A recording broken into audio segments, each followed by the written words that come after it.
What is up, everyone? It's Killer Shrew Fan here, ready to bring you yet another killer toy review. Today's figure that we will be taking a look at from, of course, the Jurassic World Fallen Kingdom toy line is this, the Action Attack Stegosaurus model. And this is a very exciting figure because this is the first Stegosaurus model that we have gotten since the Lost World. I mean, other than some repaints I believe Hasbro did a few years back. But this is our first brand new Stegosaurus sculpture that will be introduced to a Jurassic toy line since, way back in the 90s. It feels forever ago, doesn't it?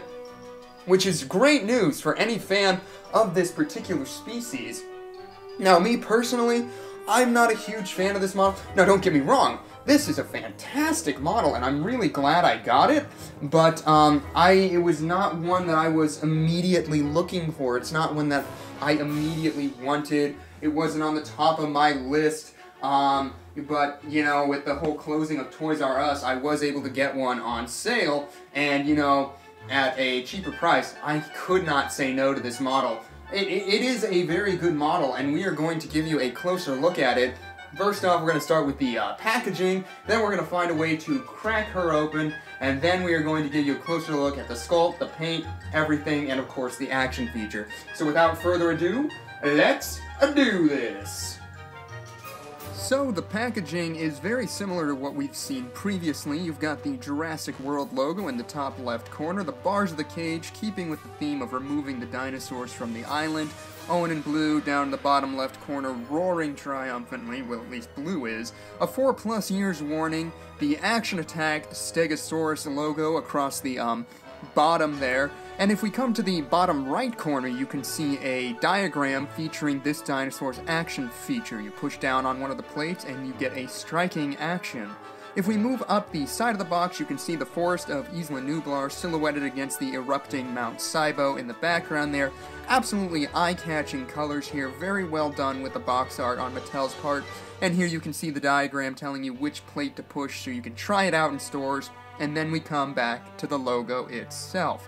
If we flip to the back of the box, you get a lovely diagram of the Stegosaurus itself. Kind of just tells you how to work the thing. All of that kind of stuff, and once again you have the Jurassic World logo in the top left corner. You see tail striking action with the diagram of the tail swinging back and forth. You are told that colors and decorations may vary and it is subject to availability.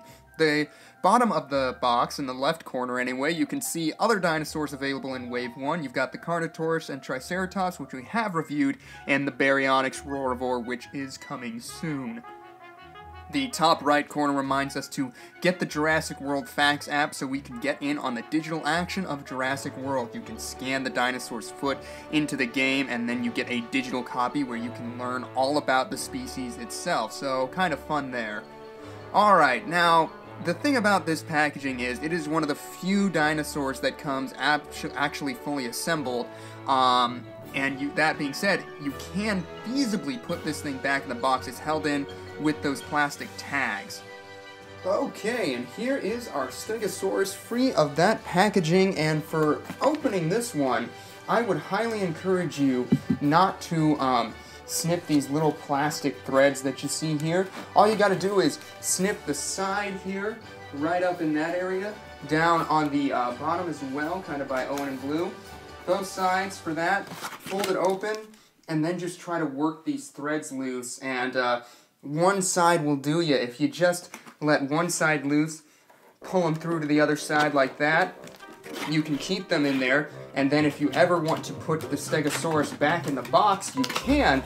All you have to do is thread those little plastic points back in to kind of tie the Stegosaurus back down. And since this one comes fully assembled, you don't have to worry about the tail getting in the way or anything like that, and you can just, and if all else fails, you can even just keep the box as a nifty little display base for them. And it all works out. So this one, a little better than the Roarivores in terms of taking it out, putting it back in the packaging. You can do that. Still kind of a pain in the butt, but you at least kind of have an option with this one. You're not one and done like the Roarivore. So Much better in that department with this particular model. Let's give you a closer look, shall we? So here is the Stegosaurus standing in all of her glory, and I gotta say, out of the box, she looks phenomenal. I absolutely love the look of this Stego. Here at the head, you can see all of the details that Mattel has crammed into that sculpture. Regardless of how small the surface area is, everything has been addressed. There is even some slight texturing on the beak, and the eyeball is painted. Absolutely minuscule detail, but I will warn you, I have seen a lot of people complaining about the quality control of this eye. Sometimes it is painted a little higher or a little lower than it should be, so be sure to check that in stores. It's very hard to notice. I almost walked out with a paint defect Stego, but I caught it in time and I went back and got a different one. This was the best that they had. So yes, Mattel is great, but even they make mistakes, so be sure you're looking out for that. Anywho, if we move down the neck, you can see scales of varying sizes adorning that entire surface area.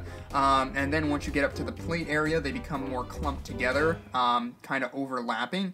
And when we get to the midsection, it's kind of airbrushed out. The texture isn't as prominent once we get to the torso as it is on the neck, which is very unfortunate.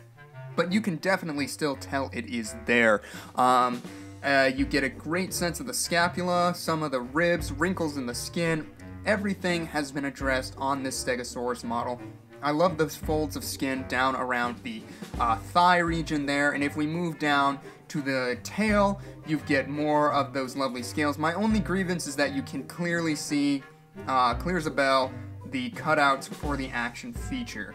The plates feature all sorts of texturing on them and are tipped in a white color to give it some breakup.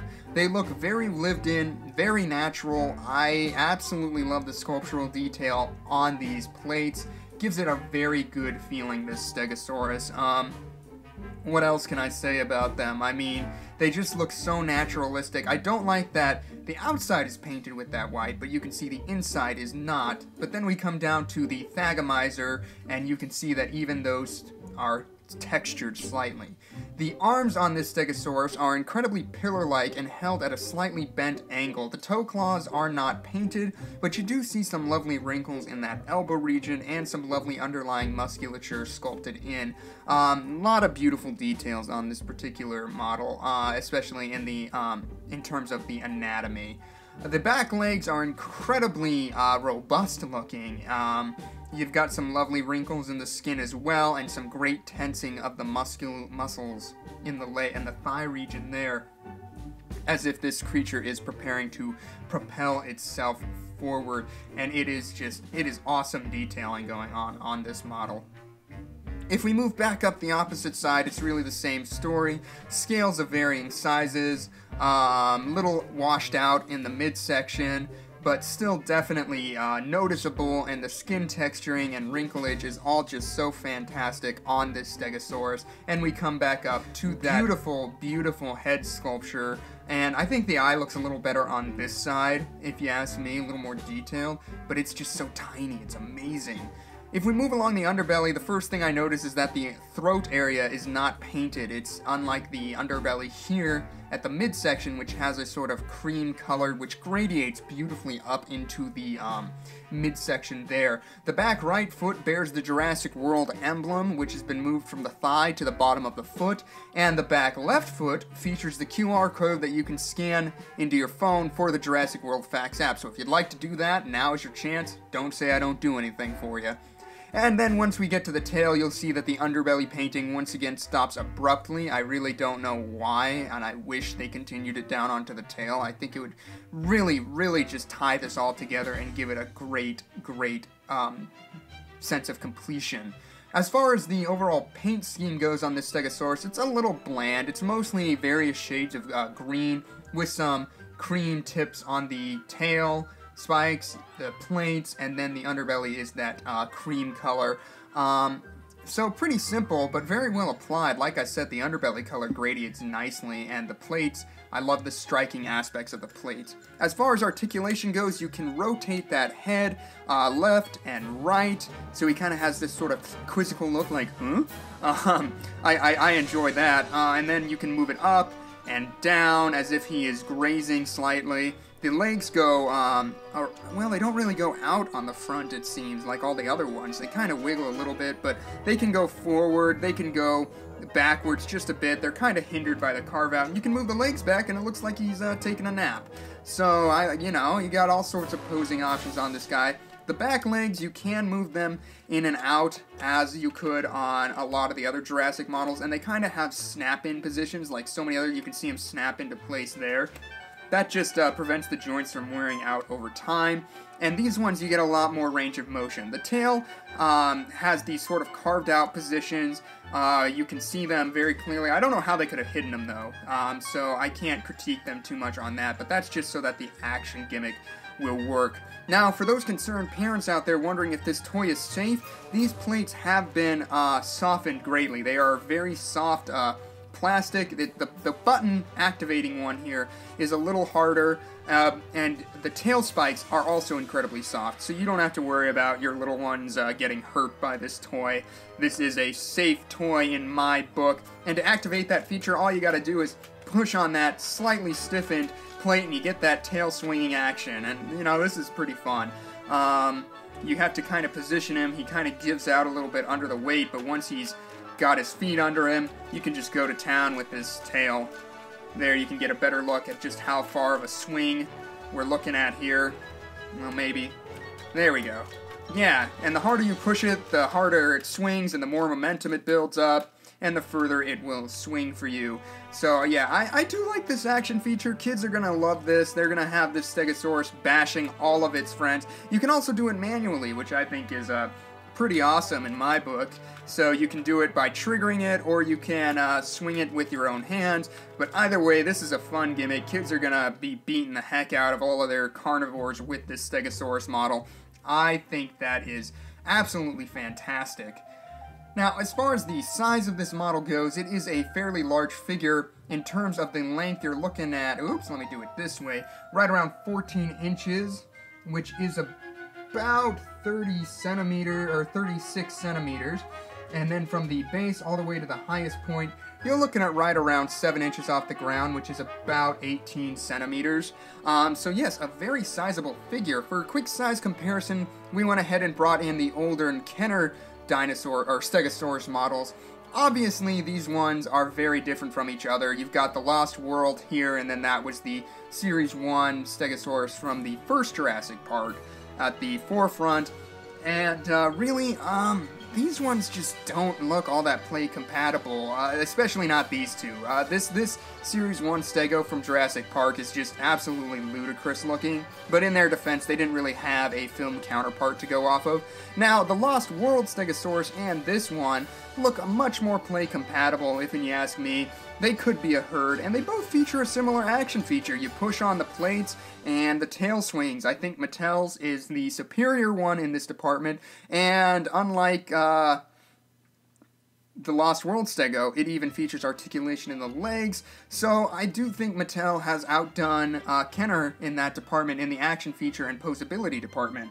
And of course, we have to bring in our good friend.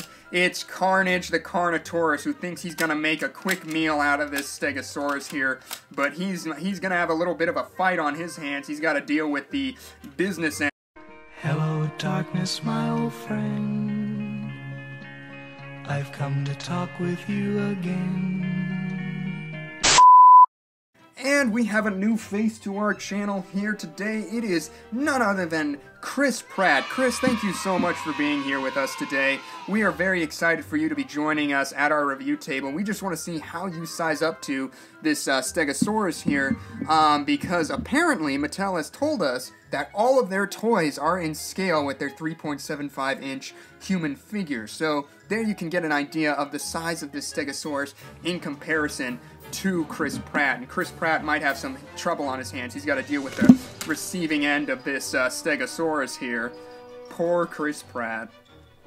Well, everyone, that is going to do it for our look at the new for 2018, Mattel Jurassic World Fallen Kingdom Stegosaurus model, part of their Action Attack range.